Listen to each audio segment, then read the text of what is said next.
بسم اللہ الرحمن الرحیم۔ نبی کریم صلی اللہ علیہ وآلہ وسلم نے فرمایا، جو کوئی ایمان رکھ کر اور ثواب کی نیت سے کسی مسلمان کے جنازے کے ساتھ جائے اور نماز اور دفن سے فراغت ہونے تک اس کے ساتھ رہے تو وہ 2 قرات ثواب لے کر لوٹے گا۔ ہر قرات اتنا بڑا ہوگا جسے احد کا پہاڑ، اور جو شخص جنازے پر نماز پڑھ کر دفن سے پہلے لوٹ جائے تو وہ 1 قرات ثواب لے کر لوٹے گا۔ روح کے ساتھ اس حدیث کو عثمان مؤذن نے بھی روایت کیا ہے۔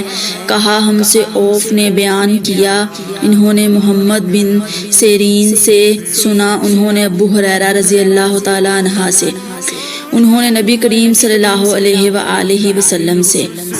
اگلی روایت کی طرح نبی کریم صلی اللہ علیہ وآلہ وسلم نے فرمایا کہ مسلمان کو گالی دینا سے آدمی فاسق ہو جاتا ہے اور مسلمان سے لڑنا کفر ہے۔ نبی کریم صلی اللہ علیہ وآلہ وسلم اپنے حجرے سے نکلے، لوگوں کو شب قدر بتانا چاہتے تھے۔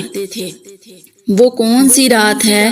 اتنے میں 2 مسلمان آپس میں لڑ پڑے۔